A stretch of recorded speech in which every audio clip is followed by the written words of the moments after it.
बिहार के एक छोटे से शहर से मुंबई की फिल्म इंडस्ट्री तक किया हुआ एक सफ़र जो आपको वाकई इंस्पायर कर देगा। और इस सफ़र में जो अचीवमेंट्स है वो भी आपको काफ़ी इंस्पायर करेगी। वो कुछ अचीवमेंट्स जो है चक्रव्यूह, 31 अक्टूबर, बत्ती गुल, मीटर चालू, यमला पगला दीवाना और फौजी कॉलिंग इनके गानों में है। और साथ में म्यूज़िक और फिल्म पोस्ट प्रोडक्शन का स्टूडियो भी रन कर रहे हैं। और इनके स्टूडियो का नाम है पोस्ट हाउस मुंबई, जो मुंबई अंधेरी में है। आज के पॉडकास्ट में आपके बहुत सारे सवालों के जवाब मिलने वाले हैं। क्या संघर्ष होता है, किस लेवल का संघर्ष होता है, और इस संघर्ष में किस तरह से अपनी स्किल पे, अपने टैलेंट पे भरोसा रख के आगे बढ़ते रहना चाहिए। और आज का जो पॉडकास्ट है वो पॉडकास्ट है विजय वर्मा जी के साथ। तो शुरू करते हैं ये एक्साइटिंग पॉडकास्ट विजय वर्मा जी के साथ। ट्रेन के टिकट के भी पूरे पैसे नहीं थे, तो उस समय हरिजन का टिकट चलता था। खाट समझते हैं ना, दो लोग सोएंगे तो दोनों एक ही जगह आ जाते हैं बीच में। नौकरी नहीं करनी है वरना म्यूजिक छूट जाएगा। हमारी इंडस्ट्री में एक चीज चलती है भौकाल। म्यूजिक डायरेक्शन में करना क्या होता है ये भी पता नहीं था। वो देख के ना ऐसा लगा कि वर्षों से जैसे खाना नहीं खाया हो, और हम दोनों उस पर टूट पड़े। अचानक से ध्यान गया, मतलब घुटने तक नजर आया, तो देखा महेंद्र कपूर साहब खड़े हैं। हमारी शक्ल सूरत भी ऐसी थी कि कोई एकदम से वेलकम ना करे। म्यूजिक करना है तो मुंबई जाना पड़ेगा। और उसके पहले कभी जिंदगी में मैं मुंबई नहीं आया था। हमको पता था कि लाखों रुपए खर्च हो रहे हैं म्यूजिक पे, लेकिन हमको ब्रेक दिया गया था, तो हमको पैसे नहीं मिलते थे उसमें। हमारे दोनों के बीच में 3 पैंट और 3 शर्ट थे। दोनों एक दूसरे के कपड़े पहनते थे। हिंदी से PhD करके जरूरी नहीं कोई एक आदमी की अच्छी कविता लिख ले। लोग हमारे यहाँ अभी भी कहते हैं कि अच्छा गाना गाते हो, काम क्या करते हो? चीनी खा के और 2-3 गिलास पानी पी लिया ताकि एसिडिटी ना हो। आपको कौन पहचानेगा जीवन में? आपके कुछ क्लोज रिलेटिव्स, आपकी बीवी, आपका बच्चा, और मोहल्ले में वो लड़के जिनको आप दुर्गा पूजा में चंदा देंगे। आशा भोसले जी से लेके उदित नारायण, अलका याग्निक, श्रेया घोषाल, बाबुल सुप्रियो, सबके साथ उसमें काम हुआ। लिटरली जिसको कहते हैं ना खाना नहीं था, वो सिचुएशन हमने देखा। हम लोग जहाँ से आते हैं ना, जिस मिट्टी से, वो बहुत मजबूत मिट्टी है, वो बहुत जुझारू बनाती है आपको। आप जब हारते हो तो आपको दिखता है कि आपका पूरा परिवार हार रहा होता है। जब भी आपने जॉब एग्जिट किया तभी आपकी क्या सैलरी थी? तो 1.5 लाख के ऊपर सैलरी थी। कंट्रोवर्सी में था, टाटा बिरला, अंबानी, बाटा सबने केसेज किए थे हमारे ऊपर। हम लोग अरेस्ट होने से बच गए।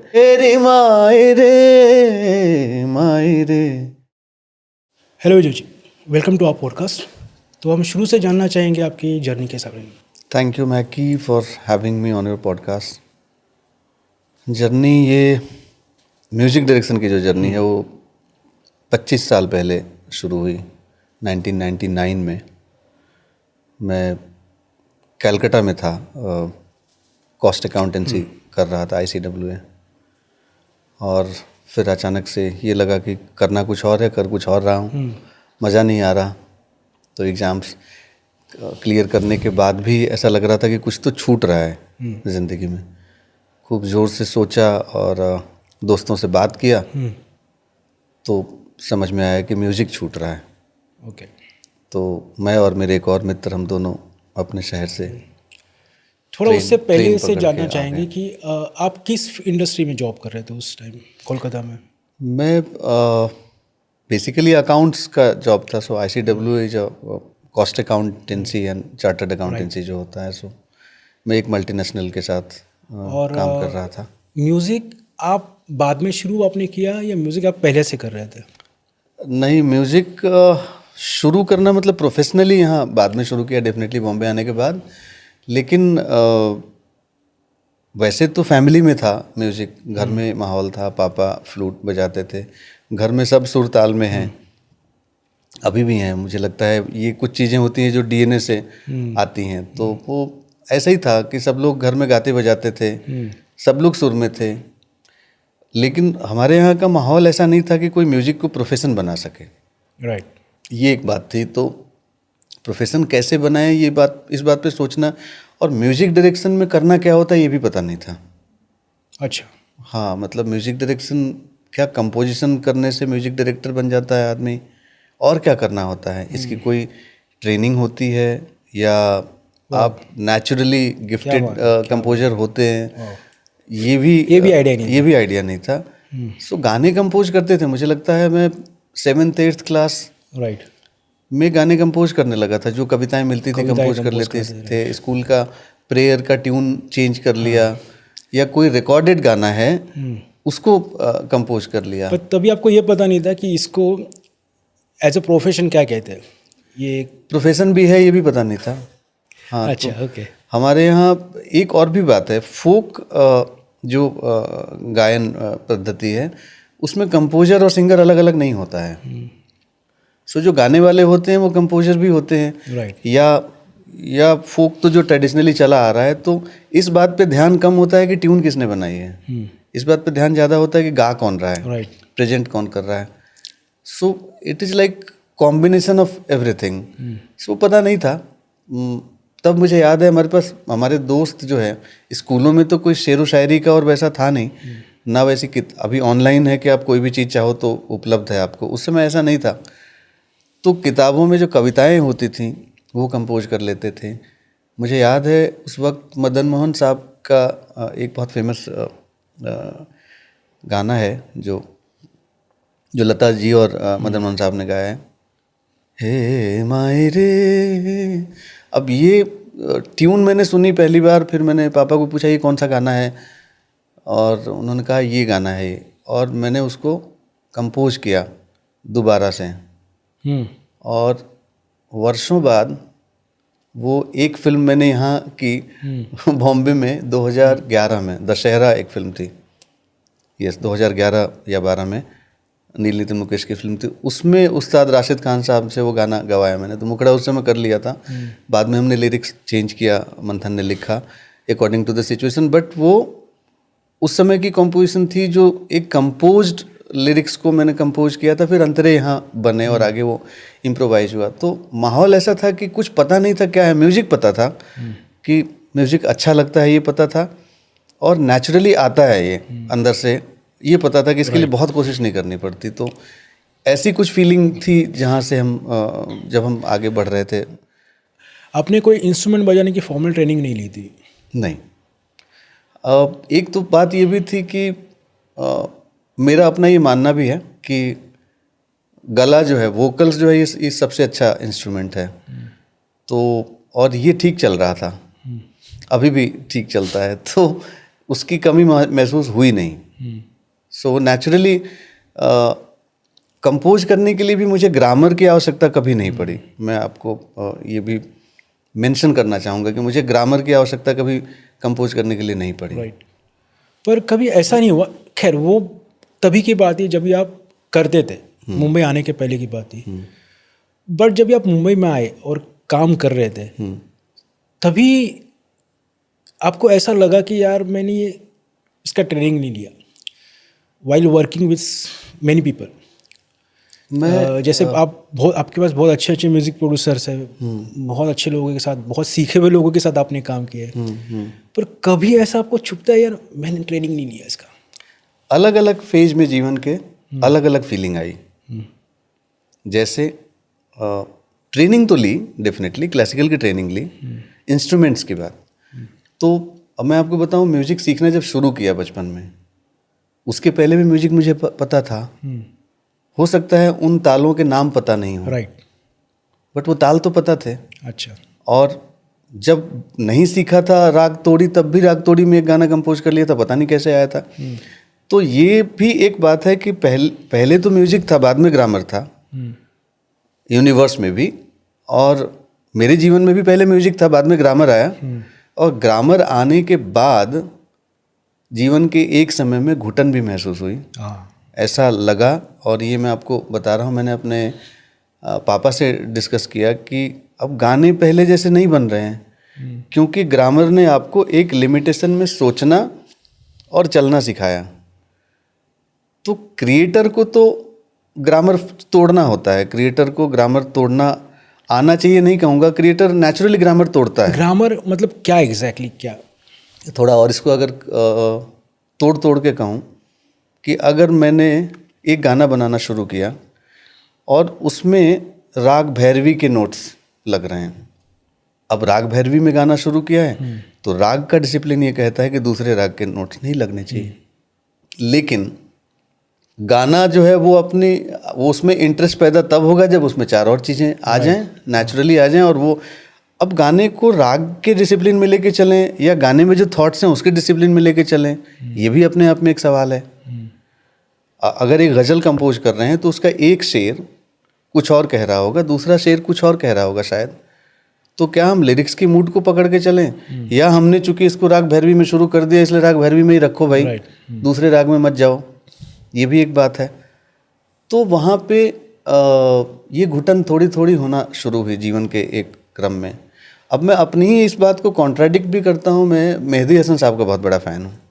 मेहदी हसन साहब की एक कंसर्ट में सुन रहा था ऑनलाइन, और उन्होंने कहा कि यार मतलब तो ये है कि आप में इतनी महारत हो कि आप जिस राग में आपने कंपोज किया है उसी में आप इतने खेल कर पाएँ कि दूसरे रागों में घुसने की ज़रूरत ना पड़े। वाह। तो ये भी एक बात है। तो मुझे लगता है कि किसी भी चीज़ का आपको आपके लिए लिमिटेशन के जैसा होना और नहीं होना, ये भी depend person to person, situation और अपनी कितनी मेहनत हुई है उस पे भी डिपेंड करता है। मेरे केस में एक समय पे ये ग्रामर मुझे रोक रहा था।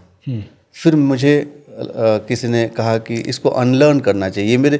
ये भी मेरे लिए एक नया शब्द था जीवन में कि लर्न करना तो सीखा था, अनलर्न कैसे करते हैं। तो जब भी कोशिश करके अनलर्न करने जाओगे तब तक याद रहेगा वो। तो एक बड़ी मुसीबत थी। तो उसके लिए फिर ये रास्ता सुझाया गया कि ये वाली लकीर छोटी करनी है तो बाजू में एक बड़ी लकीर खींच लो, तो ये छोटी हो जाएगी। इसको छोटी करने के ध्यान में ये छोटा नहीं होगा। तो फिर फोक पे ध्यान गया और फोक पे सुनना समझना, उस पे थोड़ा और रिसर्च करना शुरू किया। फिर एक बात, पुरानी बातें जो लोग कहते थे ये भी समझ में आने लगा कि पहले फोक था, फिर फोक को देख के कुछ लोगों ने ग्रामर लिखा ताकि उसको एक शास्त्रीय ढंग से अगली जनरेशन तक कैरी फॉरवर्ड किया जा सके, डिसिप्लिन के साथ। डिसिप्लिन। तो हाँ, हम आपका सवाल ये था कि क्या इस बात का अफसोस हुआ, तो एक बार लगा कि क्यों सीख लिया, जो नेचुरल चल रहा था वो बहुत अच्छा था। दूसरी बार लगा कि थोड़ा और सीख लेते, इतना सीख लेते कि उसी राग में इतना खेल कर पाते कि इस बात की, तो वो भी एक बात है। और तीसरी बात यह है कि मुझे तो कंपोजर बनना था। और मेरा अपना मानना है कि जैसे हिंदी से पीएचडी करके ज़रूरी नहीं कोई एक आदमी की अच्छी कविता लिख ले, वैसे ही बहुत शास्त्रीय संगीत का ज्ञान हो के ज़रूरी नहीं है कि वो आदमी बहुत अच्छा कंपोज कर ले। कंपोजिशन करना एक नेचुरल एक स्वाभाविक विधा है।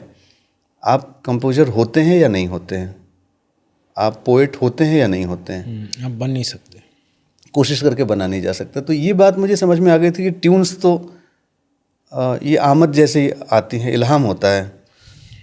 तो ये बात समझ में आने लगी थी उम्र के बिल्कुल ही शुरुआती दौर में। जब इसको प्रोफेशन बनाने का नहीं सोचा था तब भी गाने बनाते थे। कोई गज़ल नहीं मिल रही तो लोगों की गाई हुई गज़लें कंपोज कर लेते थे, है ना। तो ये सिलसिला वहाँ से शुरू हुआ। फिर वहाँ से कलकत्ता पढ़ाई के लिए गए यूनिवर्सिटी के बाद, और वहाँ जाके फिर समझ में आने लगा कि मज़ा नहीं आ रहा ज़िंदगी में, कुछ और करना है जी। क्या एज थी तभी आपकी? क्या एज थी तभी आपकी?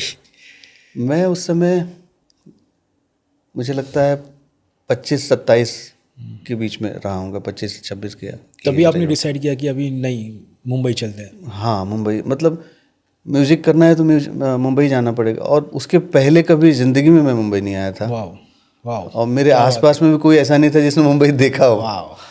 तो मेरे एक मित्र हैं जो किसी सिलसिले में कोई एक फंक्शन में बॉम्बे से मेरे साथ मेरे गांव गए थे, तो उन्होंने मेरा गांव देखने के बाद कहा था, ये बात 2004-05 की है, कि विजय जी आपके गांव से कोई बम्बई गया था पहले? अच्छा। तो मतलब उस समय भी ऐसा था कि यहाँ से वहाँ जाएं, पहली बात तो ये थी। दूसरी बात ये कि म्यूज़िक को प्रोफेशन, मतलब लोग हमारे यहाँ अभी भी कहते हैं कि अच्छा गाना गाते हो, काम क्या करते हो ये भी बता दो। तो गाना गाना म्यूज़िक बनाना तो वो अलग ही बात है, अलग ही बात। म्यूज़िक बनाना क्या होता है, मतलब ये भी समझ के बाहर है। उनके लिए म्यूज़िक बनाना म्यूज़िक प्रोडक्शन है या गाना है। ट्यून बनाना उसके बीच में एक बात है, वो बहुत ही सूक्ष्म बात है, मतलब वो समझाना ही मुश्किल है। समझ रहा हूँ मैं, समझ रहा हूँ। और आपके फैमिली में और किसी को ऐसा क्रेज था म्यूज़िक को लेके? म्यूज़िक को लेके सबको क्रेज था, आज भी है। तो एज अ करियर बनाने के किसी ने सपोर्ट किया था आपको उस टाइम? ऐसा कोई एग्जाम्पल सामने नहीं था जीवन में। और दूसरी एक और भी बात थी, जब हम लोग यूनिवर्सिटी में थे तो हमारे जो सीनियर्स थे शहर में, जो हमसे ज़्यादा काबिल थे, उन लोगों ने कुछ किया नहीं। मतलब एक आध लोगों के बारे में ऐसा भी सुना कि वो लोग आए बम्बई और वापस चले गए। तो ये भी एक मुसीबत थी कि उन्होंने एक ऐसा एग्जाम्पल सेट किया कि उसके बाद वाले जनरेशन हम लोग थे, तो हमको लोग कह देते थे कि भाई आप अब वो नहीं कुछ कर पाए, इतने टैलेंटेड थे, तो तुमको क्या लगता है तुम कर लोगे। तो पहले जो एग्जाम्पल सेट हुआ था वो भी बहुत ठीक नहीं था। तो हमारे पे डबल जिम्मेदारी थी कि हम तो कुछ ऐसा कर लें कि हमारे बाद वाले जनरेशन को कम से कम घर वाले उनके ये कह पाएँ कि भाई देखो जैसे उसने किया है वैसे कर लो। तो वो भी एक जिम्मेदारी थी। तो हमारे और साथ वाले और हमारे बाद वाले जनरेशन के भी कुछ बच्चियों ने अच्छा किया, फोक में भी क्लासिकल में भी सब अच्छा कर रहे हैं। आपके बाद की जनरेशन? हमारे बाद की जनरेशन में है शालिनी, जो बहुत अच्छा कर रही है। अभी डीडी पे भी कोई कार्यक्रम देखा, वो नेशनल अवार्ड विनर भी रह चुकी हैं क्लासिकल से। साजन मिश्रा जी की शिष्या रही हैं। हमारे बाद वाले जनरेशन में देवी हैं, एक फोक सिंगर है हमारे यहाँ, जो काफ़ी अच्छा किया उन्होंने। तो एक मुकाम बनाया प्रोफेशन के तौर पे, उस जीवन में कुछ किया संगीत को लेके, तो ये एग्जाम्पल बना। फिर अब आगे वाले जनरेशन में कोई ये नहीं कहता ये क्यों कर रहे हो, ये बेकार की चीज़ होती है। हमारे पहले ऐसा कुछ नहीं था, हमको पहला एग्जाम्पल सेट करना था। तो ये भी एक मुसीबत कर दिया। हाँ शायद थोड़ा बहुत तो किया। फिर जैसे आप मुंबई आए, क्या आपको डिफ़िकल्टीज मिली शुरू के दौर में? तभी तो आप किसी को जानते नहीं थे, सब कुछ नया था, मतलब सब कुछ डिफिकल्टी था। तो अभी वो डिफ़िकल्टीज बताइए, क्या क्या डिफ़िकल्टीज? हाँ मतलब जैसे ही आप आए, पहले घर से लेके देन काम से लेके, पहला घर, पहला काम, पहला सॉन्ग, पहला फ्रेंड, सब बताइए। मतलब इस सवाल पे मुझे हमेशा कहना पड़ता है कि रुलाएगा क्या ऐसा है। तो बट ठीक है, अब समय बीत जाए तो चर्चा करने में ज़्यादा तकलीफ नहीं होती। जब बीत रहा होता है तब तो ऐसा लगता है कि बाप रे क्या पाप हो गया। वो ट्रेन से आए थे, आने के समय ट्रेन की टिकट के भी पूरे पैसे नहीं थे, तो उस समय हरिजन का टिकट चलता था, हरिजन और कॉलेज के उससे। वो गलत बात है बट मैं पब्लिकली ये कह रहा हूँ कि किसी और के नाम से टिकट था, चूँकि उस पर 50% कंसेशन था रिजर्वेशन में, और वैसे करके आए थे और यहाँ कोई जानने वाला नहीं था। मेरे एक प्रोफेसर साहब के मैथमेटिक्स के हेड ऑफ द डिपार्टमेंट थे, प्रोफेसर महेंद्र प्रसाद जी, अब नहीं रहे, स्वर्गीय हो गए। उनके बेटे जो मेरे दोस्त भी हैं, मेरे बड़े भाई जैसे हैं, डॉक्टर मुकुल कुमार, वो यहाँ आईआईटी में रिसर्च एसोसिएट थे, कुछ रिसर्च कर रहे थे वो नैनो ट्यूब पे। उन वही एक थे जिनको हम जानते थे। और हमारे साथ एक मित्र थे, उनके जानने वाले कोई थे, कांदीवली एक जगह है यहाँ, हनुमान नगर कांदीवली ईस्ट में। तो वहाँ पे जाके टिके, तो एक खाट पे 2 लोग सोते थे। खाट समझते हैं ना, 2 लोग सोएंगे तो दोनों एक ही जगह आ जाते हैं बीच में। मतलब खाट थोड़ी ढीली होती है तो दोनों लोग एक जगह आ जाते हैं। और गर्मी का दिन, खटिया हाँ। हम लोग आए थे मार्च में 1999।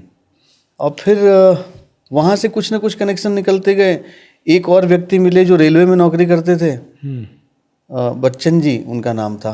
ये सब लोग धन्यवाद के पात्र हैं, जो नाला सुपारा में रहते थे। विरार के पास एक जगह है नाला सुपारा, वहाँ पे बच्चन जी की शादी होने वाली थी, तो वो घर वो बदलने वाले थे। और वो शादी के 1.5 महीने पहले जा रहे थे अपने गांव। तो उन्होंने कहा ये 1.5 महीने तक ये रूम खाली है, ये रूम आप लोग ले लो, आगे अगर आप इसका भाड़ा और डिपॉजिट भर पाओगे तो आप इसको कंटिन्यू कर लेना। तो 1.5 महीने का शेल्टर मिल गया। 1.5 महीने के लिए हमारे पास ब्रीदिंग हो गया कि भाई इसको अब आगे कैसे बढ़ाना है। फिर मैं थे और मेरे एक दोस्त हैं मनोज, वो हम दोनों लोग, वो तबला प्लेयर थे। फिर ट्यूशन्स का सिलसिला शुरू हुआ, खर्चा कैसे चलाएं। अच्छा, नौकरी करनी नहीं थी, नौकरी छोड़ के आए थे तो लग रहा था नौकरी नहीं करनी है। डिग्री तो थी मेरे पास, लेकिन नौकरी नहीं करनी है वरना म्यूजिक छूट जाएगा। एक और भी इंटरेस्टिंग बात है, जब हम वहाँ से चल रहे थे, दोस्त यार सब छोड़ने आए थे जंक्शन पे, वहाँ पे रेलवे जंक्शन पे। ये था कि वहाँ जाके विजिटिंग कार्ड कैसे बनवाएंगे। तो विजिटिंग कार्ड में भी पैसा लगेगा। 1300 रुपये साथ में थे जेब में। अब 1300 रुपये ख़त्म होने के पहले कुछ और कर लेना है, वरना पता नहीं क्या होगा इस शहर में। तो विजिटिंग कार्ड के लिए हमने क्या किया, हमारे छोटे शहरों में ना प्रिंटिंग प्रेस होता है, वो हाथ से ऐसे कंपोजिंग करते हैं उसमें।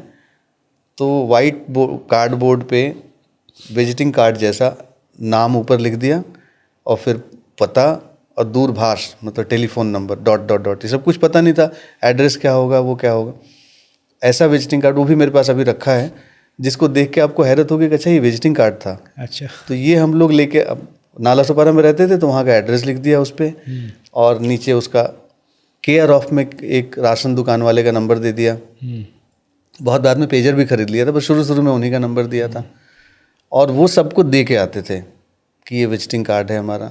और मज़े की बात यह है कि एक कंपनी थी कार्निक कम्युनिकेशंस, रीना वाधवा जी की कंपनी थी, वो एक्ट्रेस भी हैं और उन सीरियल प्रोड्यूस भी करती थी।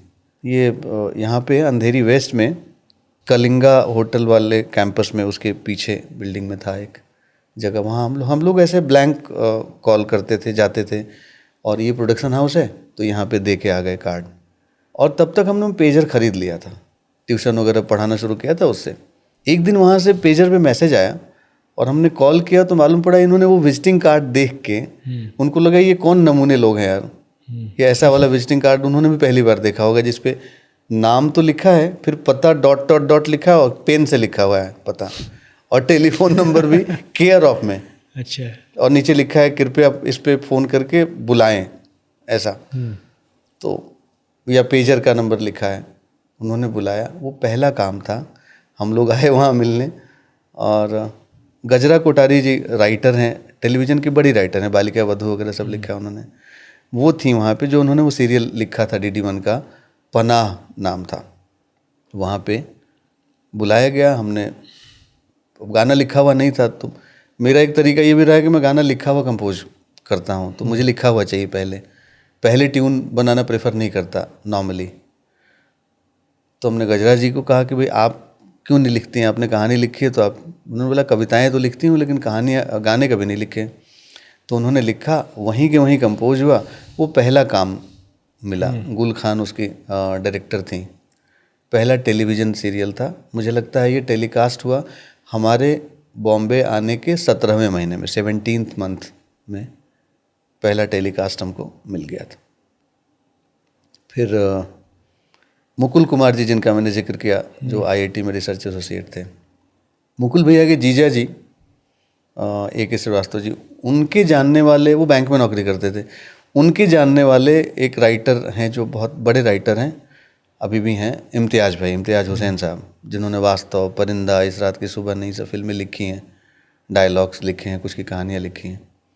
उनसे उन्होंने मिलवाया, और इम्तियाज़ भाई ने, उनके बेटे हैं मोहित और राज, उनसे परिचय कराया हमारा। फिर उन्होंने एक टेलीविज़न सीरियल का काम दिया, कुछ मेरे दिल ने कहा। फिर कुछ ऐड फिल्में मिलने लगीं यहाँ वहाँ से। फिर हमारी कोशिश शुरू हो गई। तो ये वो दौर था जब हम ट्यूशन्स भी कर रहे थे, थोड़ा काम भी मिलने लगा था। और पहली फिल्म जो थी वो एक आर्ट फिल्म थी। RS विकल जी हैं जो थिएटर ग्रुप भी चलाते हैं। कौन से ईयर में थी वो मूवी? हाँ, कौन से ईयर में मिली आपको मूवी? ये मिली मुझे लगता है 2003 या 4 में। अच्छा, 5 साल बाद? 4-5 साल बाद फर्स्ट मूवी आपको मिली? फर्स्ट मूवी मिली। वो फिल्म रिलीज नहीं हुई आज तक। उसी के साथ साथ में एक और फिल्म मिली जिसका नाम था सनम हम आपके हैं। उसके प्रोड्यूसर भी थे, हमारे यहाँ से ही थे, बट वो राकेश रोशन के यहाँ टेक्निकल सुपरवाइजर वगैरह थे, अजय ओझा जी। तो उनकी फिल्म थी, वो फिल्म मिली थी म्यूजिक के लिए। पर इसके पहले जब आप पिचिंग करते थे तभी आपको क्या एक्सपीरियंस मिलते थे? मतलब जब आप जाते थे गाना सुनाने के लिए एज अ, तभी आप स्ट्रगलर थे, राइट? और बहुत इनिशियल स्टेज पे थे, बहुत मतलब उस हालत में थे जिस हालत में मतलब बहुत मुश्किल दौर में थे। तभी आप जब भी काम के लिए जाते थे तो किस तरह का स्ट्रगल फेस करना पड़ता था? आधे लोग तो मिलने को तैयार नहीं होते थे। एक तो हमारी शक्ल सूरत भी ऐसी थी कि बहुत कोई एकदम से वेलकम ना करे, प्लस पैसे भी कम होते थे। तो ऐसा लगता था कि यार ये कुछ सामान लेके ना भाग जाए, मतलब ऐसा वाला देख के तो ऐसा ही लगता था। तो म्यूजिक तो जब आप सुनाओगे तब पता चलेगा, उसके पहले तो आपको देखा ही जाता है और देख के ही लोग जज करते हैं, दुनिया ऐसी है। तो दिक्कत होती थी। तो उस टाइम पे आप खुद को कैसे संभाल लेते थे? तभी आपको ऐसा लगा नहीं था कि आप ऑलरेडी अपने एजुकेशन किया हुआ है, अच्छा आपके पास डिग्री है, तो आप ये बात भी धीरे धीरे मन में आने लगा बैकअप था। था आपके पास, यार इधर हो नहीं रहा है, चलो मैं थोड़ा सा जॉब वॉब कर लेता हूँ, थोड़ा सा परेशानी हो रही है, तो क्या ऐसा था कि आप खुद को संभाल रहे थे उस टाइम पे? ये दौर भी आया, मैं आपको बता रहा हूँ। ये बात है, हम लोग मुझे याद नहीं उस समय कोई लड़ाई चल रही थी बॉर्डर पे या कुछ ऐसा माहौल था जिसमें ऐसा विचार आया मन में कि अभी शहीदों के नाम श्रद्धांजलि के तौर पे कुछ एल्बम प्लान किया जाए। तो वो एल्बम के कुछ गाने हमने गाने कुछ मंगाए अपने दोस्तों से, अपने शहर से, और गाने कंपोज किए। कंपोज करके टाइम्स म्यूज़िक होता था टाउन में, वो अपना बॉम्बे वीटी के सामने बिल्डिंग, प्रमोद शंकर जी वहाँ पे टाइम्स म्यूज़िक के थे, हेड थे। तो उनको जाके और ऐसे ही गा के सुनाते थे। मैं मतलब नॉर्मली ऐसे मैं ठीक ठाक गा लेता हूँ, मुझे लगता है, तो वो सुनने में अच्छा लगता था लोगों को। तो मैं गा के सुनाया उनको, और हारमोनियम और तबला साथ में होता था वैसे। उन्होंने कहा यार गाने बहुत अच्छे हैं, एक काम करें, आप कुछ सिंगर्स से उनके कॉन्सेंट लेके आएँ कि वो लोग गाएंगे और टाइम्स म्यूजिक रिलीज करेगा, टाइम्स म्यूजिक इसको प्रोड्यूस करेगा। उसमें उन्होंने कहा था महेंद्र कपूर जी का ज़रूर लेके आएँ। महेंद्र कपूर जी देशभक्ति गानों के लिए फेमस हैं।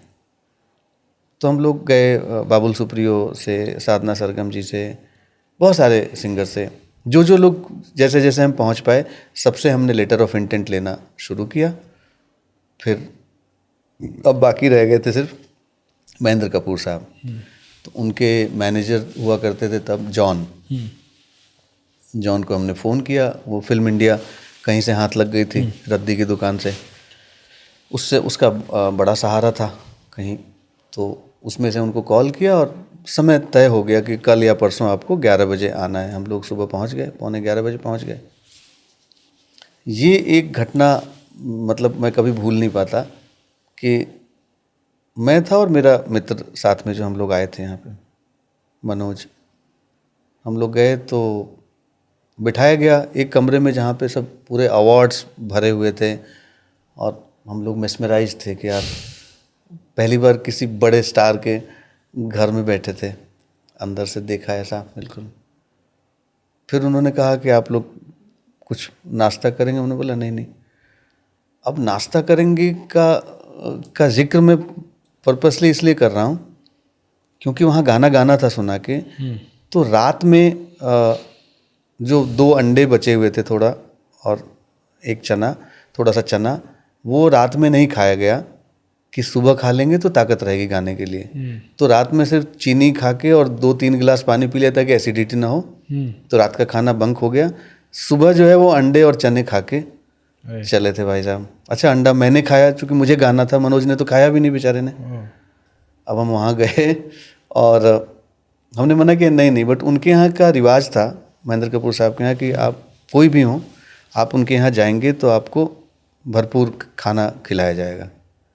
तो आलू पराठे आ गए भाई साहब, और बड़ी सी ग्लास में लस्सी।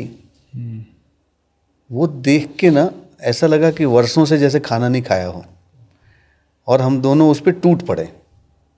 अब हम खाए जा रहे हैं, दूसरा पराठा कब आ गया पता नहीं है। अचानक से ध्यान गया, गाउन पे ध्यान गया, मतलब घुटने तक नज़र आया, और हमने नज़र उठाई तो देखा महेंद्र कपूर साहब खड़े हैं।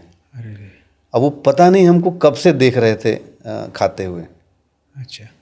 अब हमने हाथ रोक दिया, लेकिन वो चले गए। बोला बेटा जी खाइए खाइए आप लोग, मैं 2 मिनट आता हूँ, बस मैं आपको बोलने आया था कि मुझे थोड़ी और देर होगी। और वो चले गए, पर शायद फ्री हो चुके थे, लेकिन वो बोल के चले गए। अब चले गए, और उसके बाद अब आगे जो बचा हुआ पराठा है वो न मेरे अंदर जा रहा है, गले से उतर रहा है, ना मनोज के, और हम दोनों एक दूसरे से लड़ रहे हैं कि यार तुमको ध्यान रखना चाहिए था, यहाँ हम लोग खाने आए हैं, काम के लिए आए हैं। और वो भी बोल रहा हाँ यार तुम भी तो बोल सकते थे। और फिर उसके बाद अब चूँकि खाना छोड़ना ठीक नहीं, हमने कैसे भी कंप्लीट किया। उन्होंने साइन करके दे दिया, वो अग्री करके गाने के लिए। हम लोग बाहर निकल के, मुझे याद है उनके घर के दूसरी तरफ, रोड के दूसरी साइड एक पेड़ बड़ का या पीपल का कुछ पेड़ था, वहाँ चबूतरा बना हुआ था। हम लोग बाहर निकले होंगे मुझे लगता है करीब 12:30-1 बजे, और उस समय से लेके शाम को 6 बजे तक मैं और मेरे वो मित्र दोनों चुपचाप बैठे रहे, दो तरफ मुंह करके, दोनों एक दूसरे से बात नहीं कर रहे थे। ये सिचुएशन मैं भूल नहीं पाता हूँ कि क्या नाराज़गी थी या क्या ऐसा हो गया था। पूरी चीज़ें रिवाइव कर रहे थे कि मतलब अजीब सा कुछ लग रहा था। और घर पहुँचे, दूसरे दिन एम्प्लॉयमेंट न्यूज़ टाइप की जो खबरें आती थी जिन अखबारों में, उसमें जो सबसे पहली एम्प्लॉयमेंट की न्यूज़ थी उसको मैंने गोल घेरा, उस पर फ़ोन किया, अपॉइंटमेंट फिक्स किया और जाके नौकरी कर ली। तो पैनासोनिक बैटरी की कंपनी जो है उनके यहाँ मैंने दोबारा नौकरी कर ली। तो आपने बिल्कुल सही कहा कि क्या उस समय इस बात का ख्याल नहीं आया कि कोई नौकरी कर लें या कुछ कर लें। ये नौकरी की और ऐसा लगने लगा कि नहीं यार, जिंदा रहेंगे तो कुछ कर लेंगे। ऐसी हालत हो गई थी, एक सिचुएशन ऐसा था। काफ़ी इमोशनल था ये एक्चुअली। हाँ। आपने बताया ना। इसके बाद फिर क्या आगे कैसे हो गया, फिर आपका नेक्स्ट क्या प्रोसेस रहा? वो एल्बम के बारे में क्या होगा उसके बाद, उसका क्या होगा फिर? वो एल्बम बनी नहीं फॉर सम रीज़न। तब तक वो माहौल बदल गया। जब जितना समय हमने ले लिया लोगों को मिलने में और कॉन्सेंट्स लाने में, तब तक वो माहौल बदल गया। वो नहीं होना था, नहीं हुआ। वो गाने रह गए हमारे पास, फाइलें बनाते थे हम लोग स्केच पेन से वैसा। फिर कुछ फिल्म का काम आ गया। जो मैंने कहा सनम हम आपके हैं, एक फिल्म थी, रोमांटिक फिल्म थी विथ न्यू कमर्स। उसमें ढेर सारे गाने थे। अब गानों पे खूब खर्चा किया प्रोड्यूसर ने। बड़े सिंगर्स, मतलब आशा जी से लेके, आशा भोसले जी से लेके उदित नारायण, अलका याग्निक, श्रेया घोषाल, बाबुल सुप्रियो, उस समय के जितने बड़े सिंगर्स थे सबके साथ उसमें काम हुआ। कमल प्रधान जी हमारे म्यूजिक अरेंजर हुआ करते थे। और संतोष मुलेकर आज मराठी का के काफ़ी बैकग्राउंड म्यूजिक करते हैं। संतोष का शुरुआती दौर था वो। संतोष जो है वो प्रोग्रामिंग करते थे हमारे लिए, कमल दा अरेंज करते थे। और उसमें बड़ा कुछ सीखने को मिला। पहली बार हम गाने रिकॉर्ड कर रहे थे उस लेवल पे जहाँ सब लाइव, और प्रोड्यूसर जो थे उनको म्यूजिक का खूब शौक था, तो वो मेलोडी खूब पसंद करते थे और खूब सारा कुछ सीखने को मिला। आशा जी के साथ रिकॉर्डिंग हुई तो उन्होंने पैसे नहीं लिए। प्रोड्यूसर को कहा बहुत अच्छा गाना लगा मुझे और ये पैसे आप इनको दे दीजिएगा। इस पूरे प्रकरण में जो एक और बात में हार्डशिप से की बात चल रही थी कि क्या मुश्किलें थी उस समय ज़िंदगी में। हमको पता था कि लाखों रुपए खर्च हो रहे हैं म्यूजिक पे, लेकिन हमको ब्रेक दिया गया था तो हमको पैसे नहीं मिलते थे उसमें। तो रिकॉर्डिंग ख़त्म होने के बाद प्रोड्यूसर साहब के साथ हम लोग खाना खाने जाते थे और ढंग की जगहों पे बैठ के खाना खाते थे और हज़ारों रुपए का बिल होता था वहाँ खाने पीने का। और वो देख के लगता था कि, लेकिन जहाँ वो हमको छोड़ते थे रात में, वहाँ से हम अपने घर तक पैदल जाते थे। तो ऐसा लगता था ये आदमी जितने का रोज़ खाना खा लेता है ना रिकॉर्डिंग के बाद, उतने पैसे भी मुझे हमको दे देता तो लगता कि भाई हमने कुछ किया। तो बट क्या कोई समझना नहीं चाहता था इस बात को, या कमलदा ने को पता ही नहीं था। कमलदा जो हमारे म्यूजिक अरेंजर थे, बहुत सालों बाद हमने उनको बताया था कि हमको उस फिल्म में पैसे नहीं मिले थे तो हम पैदल आते जाते थे। और हमारे और हमारे मित्र के बीच में हम दोनों का कद काठी बराबर था, सेम था, तो हमारे दोनों के बीच में 3 पैंट और 3 शर्ट थे, है ना। दोनों एक दूसरे के कपड़े पहनते थे। इस वाले हालात में वो पहली फिल्म जिसमें लाखों रुपए खर्च हुए थे गानों में की रिकॉर्डिंग में, और सारे बड़े सिंगर्स ने गाए थे, सब लाखों रुपए ले रहे थे, हमारे को नहीं मिले थे पैसे उसमें और हम किसी को बता भी नहीं पा रहे थे। और बताते भी तो कौन दे देता, जो बिना बताए नहीं दे रहे तो बता के ही कहाँ दे देते थे हमको, क्योंकि वो तो ब्रेक दे रहे थे इसलिए वो पैसे नहीं दे रहे थे। उनका बहुत धन्यवाद है, उन्होंने काम दिया हमको, लेकिन हमारी तरफ आके देखो जरा कि आपने काम दिया, उस काम तक पहुंचने के लिए आपको पता ही नहीं हमने खाना नहीं खाया है, आपको पता ही नहीं है कि हम इंतज़ार कर रहे हैं कि ब्रेक कब होगा और कब लंच ब्रेक होगा और हमको खाना खाएं, क्योंकि सुबह से कुछ नहीं खाया हमने। तो ये जो समय है, और उस समय बहुत लिमिटेड काम होता था, सैटेलाइट चैनल्स बहुत कम थे, नहीं के बराबर थे, डीडी आपके पास होता था, चाहे तो आप फिल्में कर लें या फिर ट्यूशन पढ़ा लें म्यूज़िक का, और क्या ही कर लोगे आप। आज जो हालात हैं इसमें तो स्ट्रगल कुछ नहीं है। अगर आपको काम आता है तो आप भले स्टार ना बन जाओ, लेकिन कम से कम इतना तो हो जाएगा कि आपके पास इतने पैसे आ जाएंगे। आज मुझे लगता है किसी भी विधा में, हिंदुस्तान में या पूरी दुनिया में जो हालात हैं, जिसको काम करना अच्छा लगता है, जो काम करना चाहता है, वो भूखे नहीं सोएगा। उस समय हालत ये थी कि काम आता है तो भी इस बात के चांसेज हैं कि आप भूखे सो जाएं। तो लिटरली जिसको कहते हैं ना, खाना नहीं था, वो सिचुएशन हमने देखा। बट एक बात और भी कहूँगा कि हमारे पास हारने का कोई स्कोप था नहीं, कोई लिबर्टी नहीं थी हारने की। उसकी वजह ये थी कि वो कहते हैं ना, हम लोगों ने इस पार आके कश्ती जला दी थी, अब उस पार जाने का कोई रास्ता नहीं था। ये बहुत बड़ी बात बोली आपने। तो जो करना था वो इसी पार करना था, उस पार जाने का कोई रास्ता बचा नहीं। अगर रास्ता होता तो शायद आप चले जाते, शायद। लेकिन एक बात और भी कहूँ, हम लोग जहाँ से आते हैं ना, जिस मिट्टी से, वो बहुत मजबूत मिट्टी है, वो बहुत जुझारू बनाती है आपको।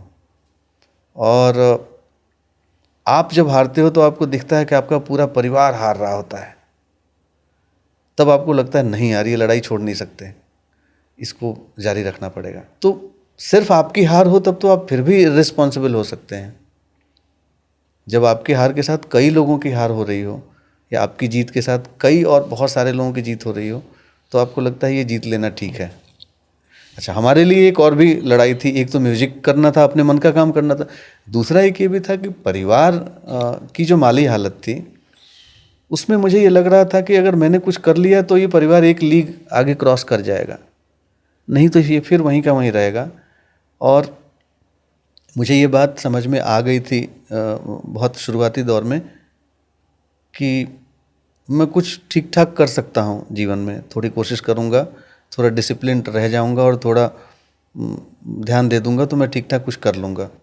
तो मुझे लग रहा था कि शायद ये जिम्मेदारी ईश्वर ने मेरे ऊपर दी है कि भाई कुछ कर ले और एक लीग क्रॉस कर ले।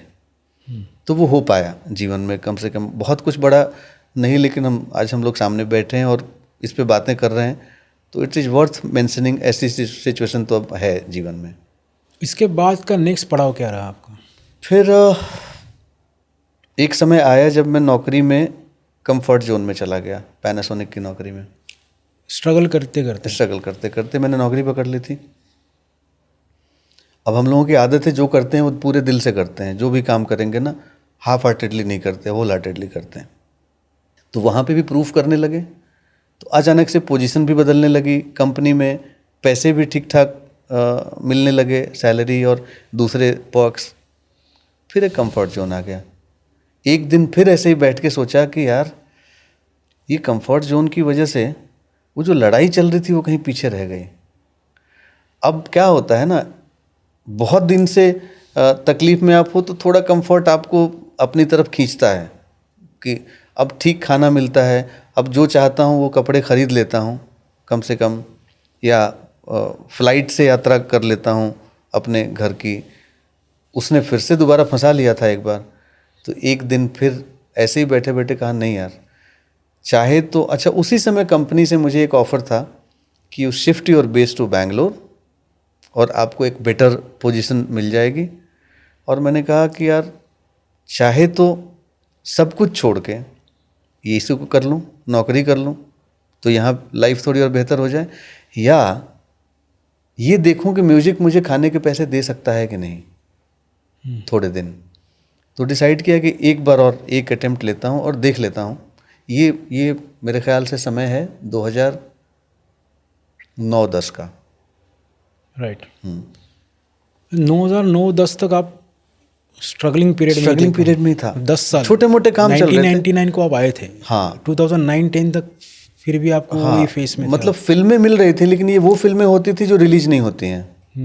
हर टेक्नीशियन, हर म्यूजिक डायरेक्टर, हर लिरिसिस्ट, हर एक्टर के पास ऐसी, जो आज एक पोजीशन पे हैं, उनके पास ऐसी 10-12 फिल्में, 15 फिल्में, 8 फिल्में होती हैं जो कभी रिलीज ही नहीं हुई। राइट। वो गाने रिकॉर्ड हुए, वो काम किया आपने, वो ठंडे बस्ते में चली गई, आपको थोड़े पैसे मिल गए, ऐसा काम हो रहा था।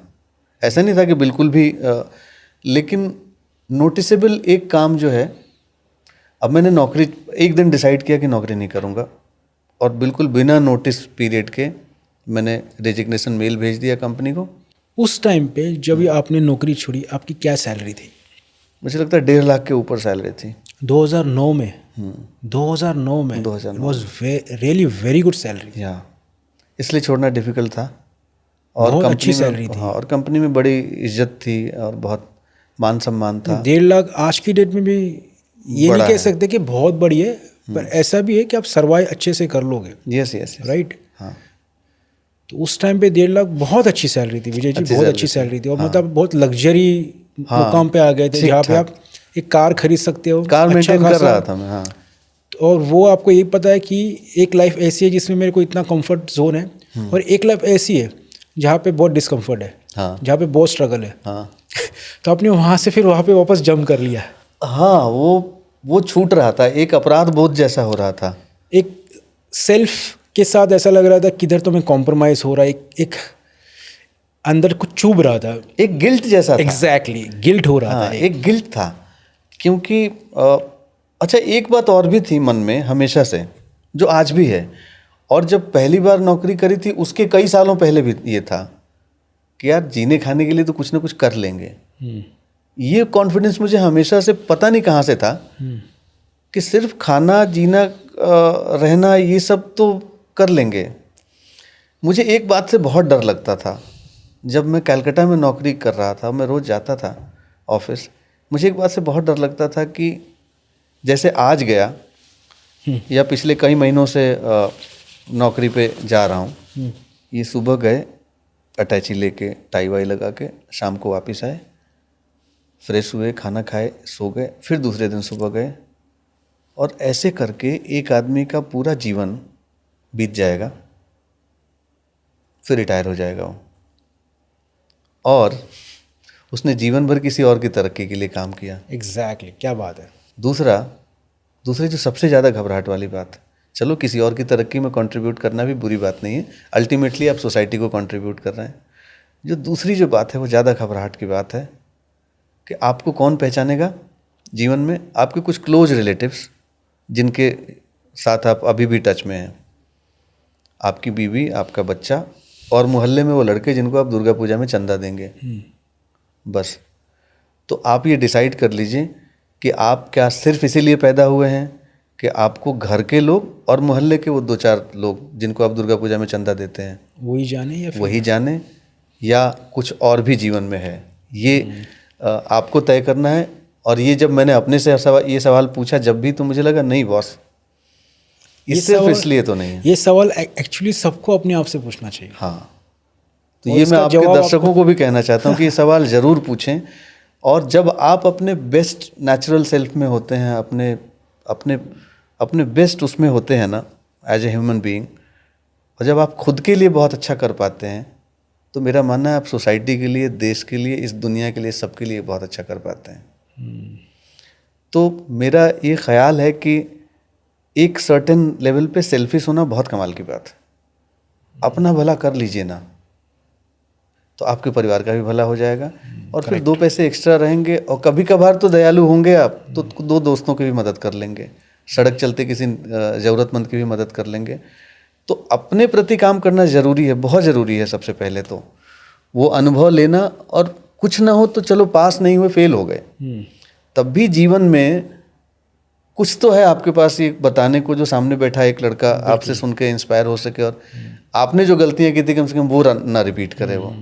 तो ये मैं बहुत स्ट्रांगली इस बात का बिलीवर हूँ कि आप एग्ज़ाम में बैठें, पास फेल तो अलग बात है। तो आपके लाइफ में जो सबसे इम्पोर्टेंट एग्ज़ाम था जिससे आप चेंज हो गए, गेम चेंजिंग, वो क्या सिचुएशन था?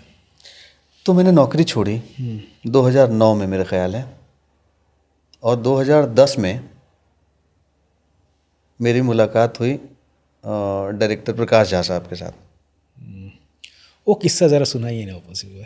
तो वो कहाँ कैसे हो गया, आप पहले कैसे मिले, कैसे उन्होंने आपके साथ कैसे बातचीत हुई आपकी उनके साथ, और कैसे तो काम बना? बेसिकली किसी ने वहाँ पे एक फिल्म बन रही थी चक्रव्यूह। तो चक्रव्यूह में 4 म्यूजिक डायरेक्टर्स ऑलरेडी थे पहले से। मैं कहानी नॉन लीनियर बता रहा हूँ आपको। तो संदेश सांडिल्य साहब थे, और सलीम सुलेमान साहब थे, आदेश भाई थे, आदेश श्रीवास्तव जी, और शांतनु मैत्र जी। 4 म्यूजिक डायरेक्टर्स ने एक एक गाने रिकॉर्ड किए हुए थे, और एक कोई सिचुएशन था जिसके लिए कोई एक गाना चाहिए था, जिसकी कोशिश चल रही होगी। तो मुझे उस गाने के लिए किसी ने भेजा था सर के पास, और फिर मुलाकात हुई तो वो, अब मुझे कोई जानता तो नहीं था इतना ज़्यादा, क्योंकि वो बड़े डायरेक्टर, बड़े एक्टर्स की फिल्म थी, सब बड़े लोग थे। एक सिचुएशन बताई गई, सिचुएशन पे अब नॉर्मली क्या होता है हमारी इंडस्ट्री में, ऐसा मैं इंडोर्स करता हूँ कि अगर आप जिन लोगों के साथ काम करें उनके साथ पूरी स्क्रिप्ट बांटें, उनके साथ साझा करें, नॉन डिस्क्लोजर एग्रीमेंट साइन करके, ताकि जो आप जहाँ से सोच रहे हैं वहाँ से मैं भी सोच सकूँ। वरना होता ही है कि मेरे दिमाग में एक सिचुएशन है और आपको समझना है। अब आपकी किस्मत अच्छी है तो आपने जो तुक्का लगाया था वो ठीक पड़ गया। बजाय इसके अगर मैं वो सिचुएशन आपको पूरी डिटेल में बता दूं तो आप ज़्यादा बेहतर परफॉर्म कर पाएंगे, ज़्यादा बेहतर कोशिश कर पाएंगे। पास फेल का तो पता नहीं। यही दिक्कत थी कि बिकॉज बड़ी फिल्मों के साथ ये होता है कि कहानी पहले रिवील नहीं की जा सकती। अब हमारी मुसीबत ये थी कि बिना कहानी जाने गाने कैसे बनाएंगे। गाना जो लिखा हुआ था, मैं नाम लिए बगैर कहूँगा, गाना जो लिखा हुआ था वो उस जेंटलमैन को जो ब्रीफ दिया गया होगा वही लिखा था। तो वो मेरी जितनी समझदारी थी वो, और जो सिचुएशन मुझे तब तक पता पड़ा था उसमें वो सटीक नहीं था। तो फिर रिक्वेस्ट किया मैंने, और हमारे एक परम आदरणीय वहाँ थे जो राइटर थे फिल्म के, अंजुम रजब अली साहब, उनकी मदद से मैंने सबको कन्विंस किया कि मुझे अपना गीतकार बुलाने दिया जाए और मैं इस पे परफॉर्म कर पाऊँगा, फिर कोशिश कर पाऊँगा।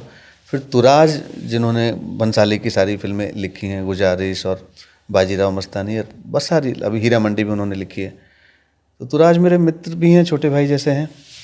उनको बुलाया और इनफैक्ट मैंने 2 और लोगों का नाम लिया था, तो उन तीनों में से मतलब शकील आजमी का, मंथन का और तुराज का नाम लिया था। फिर ये कहा गया कि भाई इसमें से इनको बुलाइए, क्योंकि उस समय तुराज की वो फिल्म रिलीज हुई थी गुजारिश, तेरा जिक्र है या इत्र है वाला गाना काफ़ी चर्चे में था। तो वो आए, गाना लिखा गया, वो गाना बन गया। जिस दिन मैं मिला था उसी दिन वो गाना फाइनल हो गया था, और वो पहली बड़ी घटना थी जहाँ से जीवन में बदलाव आया। गाना जब रिकॉर्ड हो रहा था, कैलाश खेर साहब ने गाया, तो तब भी काफ़ी सारे लिरिक्स को लेके डिस्प्यूट थे, बिकॉज हमने उसमें इप्टा की कुछ लाइनें रखी थी और इप्टा से जुड़ाव अपना था, तो इप्टा की लाइनों को गलत तरीके से उसमें गलत यूज हो रहा था। तो एक शब्द था उसको अलग तरीके से यूज किया जा रहा था, जिस पे मुझे ऐतराज़ था। उसमें एक लाइन थी, इनके कोर्ट कचहरी थाने करते झूठ केस बैनामे। तो बैनामा वर्ड को चेंज करवाया गया मुझसे, कहा इसको पैमाने कर दो, जिसका कोई मतलब नहीं था वहाँ पे, और वो इप्टा का गाना था। इस पे भी थोड़ा वही सुनाइए ना क्या हुआ था एक्चुअली। तो फिर कैलाश भाई गा रहे थे, तो मैंने कहा ये पैमाने तो फिट नहीं होता, और पैमाने है नहीं, ये तो इनके कोर्ट कचहरी थाने करते झूठ केस बैनामे है, बैनामे होना चाहिए था। तो नहीं, प्रकाश जी मान नहीं रहे। हाँ, मतलब वो एक तरह से इम्पोज करना लग रहा था। तो उन्होंने कहा नहीं नहीं, पैमाना ही रहेगा। तो उनका कैसा था, मतलब वो थोड़ा सा एरोगेंस था, मतलब जब ये शुरू में एरोगेंस नहीं कहना चाहूँगा मैं, पोलाइटली हैंडल, सॉफ्टली चीज़ें हैंडल हो रही थी। अब बात ये है कि वो एरोगेंस एक्चुअली आपने कैसे हैंडल करना वो बताइए, क्योंकि वो सबसे चैलेंज। गाना देखिए, म्यूजिक बनाना वो ठीक है, आप बहुत अच्छे कंपोजर आप कर सकते हो, वो तो है ही, वो तो पता ही है, वो बहुत डिफिकल्ट काम है। वो एक्चुअली सबसे इम्पोर्टेंट है कि इनको संभाला कैसे आपने, मतलब ये जो जिनके ईगो कैसे संभाले, क्योंकि पहला आपके लिए नहीं संभाला ना। मैं आपको वही तो कह रहा हूँ कि अगर वो संभाला होता तो अगली फिल्म तो मुझे, मेरे साथ वादा था अगली फिल्म करने का। अच्छा। उस फिल्म में सबसे ज़्यादा यही गाना चला था, महंगाई सॉन्ग, जो अभय देओल पे शूट हुआ था, कंट्रोवर्सी में था। टाटा, बिरला, अंबानी, बाटा सबने केसेज किए थे हमारे ऊपर, सबके ऊपर, प्रकाश सर के ऊपर, किशोर लुल्ला जी के ऊपर। कुछ हुआ क्या पर उसका केसेज तो बाद में बेल हुआ, सुप्रीम कोर्ट से जाके बेल हुआ। हम लोग अरेस्ट होने से बच गए। तो और फिर उसमें डिक्लेरेशन आता था उसमें कि गाने में कि हमारा इरादा किसी की मानहानि नहीं है, ऐसा करके कुछ कोर्ट ने कुछ कहा था कि भाई आपको लिख के देना पड़ेगा। बड़ा हो गया था किस्सा। हाँ, काफ़ी बड़ा हो गया था वो। मुझे लगता है कई वर्षों में वो पहला गाना था जिसकी न्यूज़ इकोनॉमिक टाइम्स में छपती थी। अच्छा। हाँ, तो उस गाने का फ़ायदा हुआ। बट मैं फिर कहूँगा कि मैं थोड़ा उस समय और समझदार होता। समझदार मतलब क्या क्या लगता है, आपने क्या करना चाहिए था? हम लोग थोड़े कम समझदार था मैं अभी भी आपको यही कहूँगा आप कितना भी कहो कि मैं उसको थोड़ा ठीक से हैंडल कर सकता था। हाँ। लेकिन हैंडल करने की जगह रिटेलिएट करने जब लगते हैं, अच्छा। जब आप कुछ और मैं इसको यूँ कहूँ कि मैं अब दूसरे तरीके से भी उस बात को समझा सकता था, समझाने की कोशिश कर सकता था। आपने उसको थोड़ा, मुझे नॉर्मली होता क्या है, क्रिएटिव डिस्कशंस को ऐसा मेरा मानना है कि आर्गुमेंट की तरह नहीं लिया जाना चाहिए। और मैं इस बात को मन में रख के चल रहा था कि जैसा मैं सोचता हूँ सब ऐसा ही सोचते होंगे कि क्रिएटिव डिस्कशन जो है क्रिएटिव डिस्कशन है। अगर आप मेरे लिए प्रोग्रामिंग कर रहे होंगे माइक की, तो उस समय जो हमारे लड़ाई झगड़े होंगे वो उसी कमरे तक, उसी गाने तक सीमित होंगे, उसके बाहर नहीं जाएंगे। ऐसी ही अपेक्षा आपको भी होगी और मुझे भी होगी। यही होना चाहिए। अब अगर मैंने कोई बात कही और आपने मेरे से बहस की और मैंने उसको दिल में रख लिया तो फिर दिक्कत होती है। तो मैं समझ रहा था कि ये क्रिएटिव डिस्कशन है और वहाँ शायद और कुछ लोग उसको आर्गुमेंट की तरह ले रहे थे। तो बात वहीं से ख़राब हो गई। इसलिए मैंने कहा कि मैं शायद थोड़ा और समझदारी दिखाता तो मैं ये सोचता कि मैं हो सकता है इसको क्रिएटिव डिस्कशन समझ रहा हूँ, हो सकता है सामने वाला आर्गुमेंट समझे, तो मैं उस बात को रोक लेता। मैं कहता हाँ जी, ये मैं लाल रंग को हरा कह देता क्योंकि आप लाल कह रहे थे, तो आप लाल को हरा कह रहे थे तो मैं भी हरा कह देता उसको। मुझे लाल हरे की लड़ाई थोड़ी लड़नी थी मुझे, तो वहाँ ये होता है। तो ये बड़ा उसके बाद मुझसे वादा था कि मैं अगली फिल्म मुझे मिलेगी, लेकिन वो फिल्म मुझे क्यों नहीं मिली मुझे पता नहीं है। अच्छा। और वहाँ से फिर एक नया इंसान मेरे अंदर पैदा हुआ।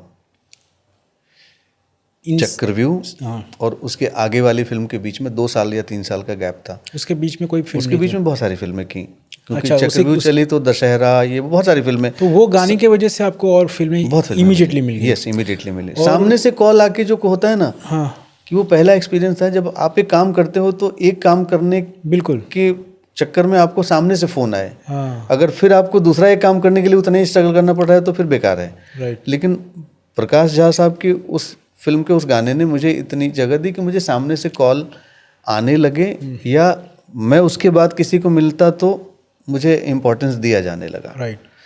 तो फिर कई सारी फिल्में की, उसमें से भी कुछ रिलीज हुई, कुछ नहीं हुई। उसमें एक फिल्म थी दशहरा, जिसके लिए मुझे पहली बार रेडियो मिर्ची का नॉमिनेशन भी मिला, जो उस्ताद राशिद खान साहब ने गाया। जो मैंने आपको बताया वो मदन मोहन साहब के गाने का दूसरा ट्यून मैंने बनाया था बचपन में। वो गाना जिस फिल्म में था, मदन मोहन जी का कौन सा गाने का ट्यून था वो? मदन मोहन साहब का वो गाना था, हे माही रे मैं कासे कहूँ पीर अपने जिया के माही रे। अब इसकी मैंने जो ट्यून बनाई थी, हेरी माही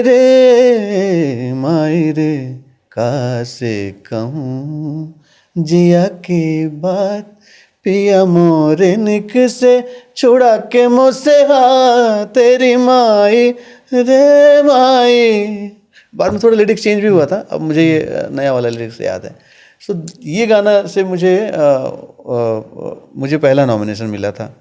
फिर काम चलने लगा, लेकिन जो दूसरी फिल्म मुझे नहीं मिली प्रकाश झा साहब की, जिसकी मुझे पूरी उम्मीद थी, मैं पूरी उम्मीद लगा के बैठा था। आपने उनसे कॉल किया था, उनसे बात मिला हुई थी? गया, सब कुछ हुआ, बट मुझे नहीं मिली वो फिल्म अंततः।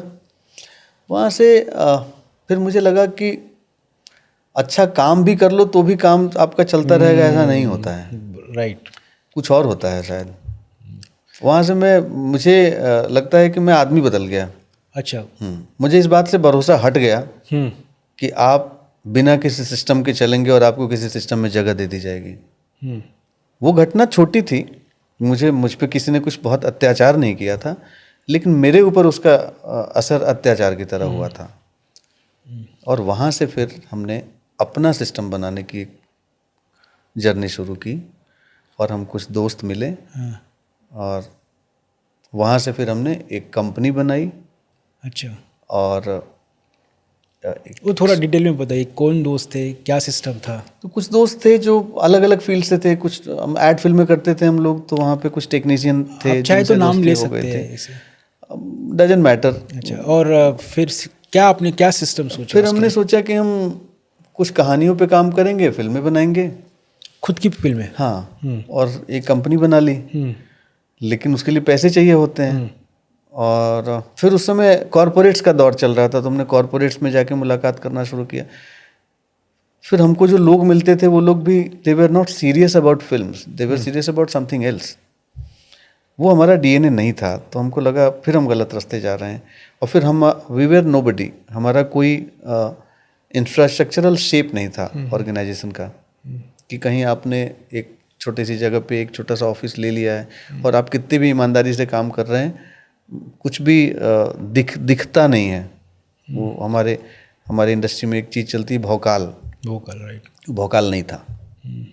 And then suddenly something came in our minds की तब वो डिजिटाइजेशन हो रहा था। उससे अपना एनालॉग से डिजिटल हो रहा था। फिल्में भी, साउंड भी, सब कुछ बदल रहा था। कौन से ईयर की बात बदल चुका था। I mean 2013, 2012-13।